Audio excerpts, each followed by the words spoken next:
আসসালামু আলাইকুম। যারা ঢাকা ইউনিভার্সিটির এক্সামে ৩ দিন পরে বসতে যাচ্ছ, তোমাদের সবচেয়ে ভীতির কারণ হবে ঢাকা ইউনিভার্সিটিতে সবচেয়ে চ্যালেঞ্জের মুখোমুখি হবা। তোমাদের সবচেয়ে বেশি স্টুডেন্ট যেই জিনিসটাতে প্রবলেম ফেস করবা সেটা হলো ঢাকা ইউনিভার্সিটিতে টাইম ম্যানেজমেন্ট।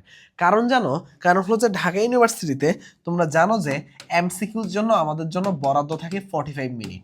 এই 45 মিনিটের মধ্যে আমাদেরকে 60টা এমসিকিউ দেওয়া লাগে এবং এমসিকিউগুলো ভালোই পড়তে সময় লাগে, কারণ এমসিকিউগুলো ছোট ছোট লাইনে থাকে না, এমসিকিউগুলো একটু ভালোই বড় থাকে, ঘুরানো, ফিজিক্স, তারপর হলো ম্যাথ, তারপর কেমিস্ট্রি মোটামুটি ভালোই পেঁচিয়ে রাখার চেষ্টা করে। এই জায়গাতে তুমি কিভাবে এমসিকিউতে ভালো মার্ক তুলবা? এমসিকিউতে ভালো মার্ক তোলার জন্য কিছু টেকনিক আছে। আমি সবসময় স্টুডেন্টকে একটা কথা বলি, ঢাকা ইউনিভার্সিটি যদি তুমি টপ করতে চাও, ঢাকা ইউনিভার্সিটি তুমি যদি ভালো করতে চাও, তুমি যদি ঢাকা ইউনিভার্সিটিতে একটা ভালো পজিশন এনশিওর করতে চাও, তোমাকে এমসিকিউতে ভালো করলে তুমি এনশিওর ইনশাল্লাহ ভালো করবেই করবা। এমসিকিউতে ভালো করাটাই হলো সবচেয়ে বড় চ্যালেঞ্জের, কিন্তু আমি এমসিকিউতে সবচেয়ে বেশি ফোকাস দিছিলাম আমার ঢাকা ইউনিভার্সিটির অ্যাডমিশন টাইমে। কারণ আমি জানতাম যে আমি যদি ঢাকা ইউনিভার্সিটি এমসিকিউতে 50+ মার্ক তুলতে পারি, তাহলে আমার ইজিলি টপ করার মতো পজিশন এনশিওর হয়ে যাবে। তো 50 মার্ক না তুলো, তুমি 40-এর উপর তুলো, 45 মার্ক তুলতে পারবা না? 45 মার্ক তোলার জন্য তুমি 60 মিনিটে কিভাবে কি করবা, কোন সাবজেক্টটা আগে দিবা, কোন সাবজেক্টটা পরে দিবে, এই জিনিসগুলো। কারণ ঢাকা ইউনিভার্সিটিতে 45 মিনিট শেষ হওয়ার পর পরে তোমার এমসিকিউ খাতা নিয়ে যাবে। তার মানে তুমি তখন তারপর থেকে রিটেন লেখা শুরু করতে পারবে। তার মানে তুমি এমসিকিউর জন্য রিটেন থেকে কোনো টাইম ব্যাকআপ পাবা না। এরকম অবস্থায় তুমি দেখো ঢাকা ইউনিভার্সিটিতে বায়োলজির ক্ষেত্রে, সরি এমসিকিউ দাগানোর ক্ষেত্রে তুমি কি করবা?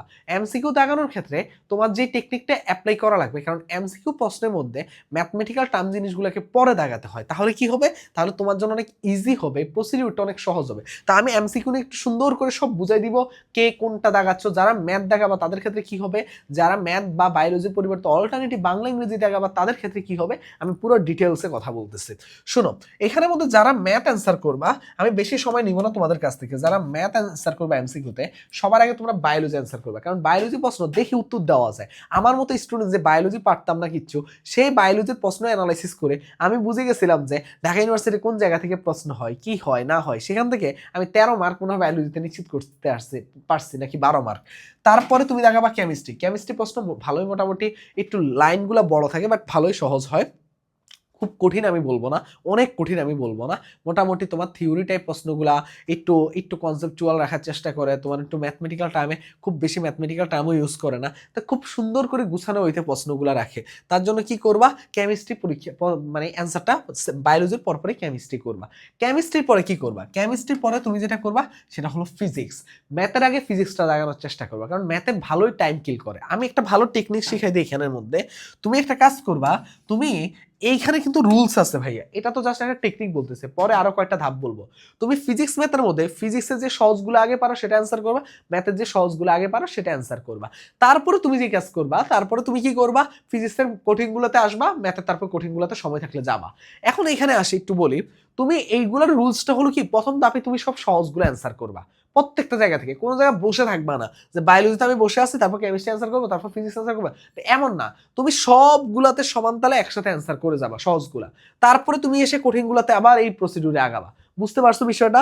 তো আমি সবসময় বলি যে অনেক সময় বায়োলজি এক টান দিয়ে হয়ে যায়, তার মানে বায়োলজিতে আর ফিরে আসা লাগে না, এই জন্য আমি সবসময় বায়োলজিকে আগে উত্তর করতে বলি। ঠিক আছে, তার মানে বায়োলজি কেমিস্ট্রি ফিজিক্স ম্যাথ এভাবে যদি উত্তর করো, ইনশাল্লাহ তুমি ঢাকা ইউনিভার্সিটিতে একদম ভালো মতো মার্ক এনশিওর করে আসতে পারবা। কারণ তখন আর তোমার এই আফসোসটা থাকবে না যে ধরো আমি এমনও কিছু স্টুডেন্ট থাকে যারা ধরো ম্যাথ টাচে করতে পারে না, এখন ওই বছর ম্যাথ ধরো সহজ হইলো, তখন কি হবে, তখন যেটা হবে যে তুমি দেখলা যে সহজ প্রশ্ন দিয়ে আমি 10-12 মার্ক তুলতে পারতাম, এদিকে আমি কঠিন প্রশ্ন নিয়ে বসে আছি। এই জন্য আমি বলি সবসময় প্রথম ধাপে সহজগুলো করো, কয়েক ধাপে ভাগ করো মিডিয়াম, তারপরে শেষ ধাপে কঠিনে যাও। কঠিনে তারপর তুমি ম্যাথে না না টাচ করতে বলো, আক্ষেপ থাকবে না, কারণ বুঝে যাবা যে কঠিন প্রশ্ন ম্যাথে আসলে বা ফিজিক্সে আসলো সেগুলো আমার জন্য অনেকটাই কঠিন থাকবে, তাই ওই আর আক্ষেপ থাকবে না। তার মানে সহজ সব উত্তর করে ফেলতে পারছো। আমার অ্যাডমিশন টাইমে এরকম একটা আক্ষেপ ছিল, কারণ আমি অ্যাডমিশন টাইমে একটা অঘটন ঘটাই ফেলছিলাম, তার জন্য আমি লাস্টে গিয়ে অনেক এমসিকিউ এতটাই সহজ ছিল আমি টাচে করতে পারিনি, বিষয়টা এরকম ছিল।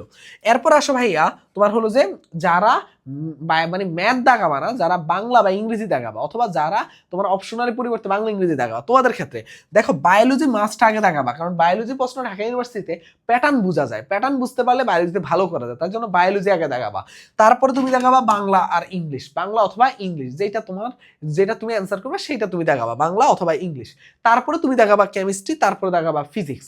এখন বাংলা বা ইংলিশে তুমি একটু ভালো টাইম দিতে পারো, কারণ হলো যে এইখানের মধ্যে বাংলা ইংলিশ এই কারণে সেকেন্ডে রাখছে, তুমি ধরো নর্মালি 5-6 মিনিটের মধ্যে বা 7-8 মিনিটের মধ্যে ইজিলি বাংলা কমপ্লিট করে ফেলতে পারবা, তারপরে কেমিস্ট্রি করবা, তারপরে লাস্টে ফিজিক্সে যাবা।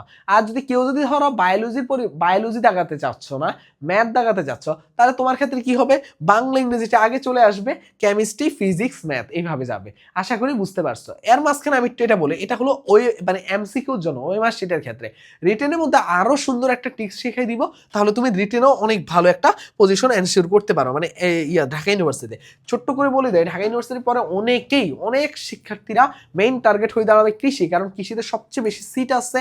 তার পাশাপাশি তোমার হলো যে চট্টগ্রাম ইউনিভার্সিটিও আছে, রাজশাহী ইউনিভার্সিটি আছে।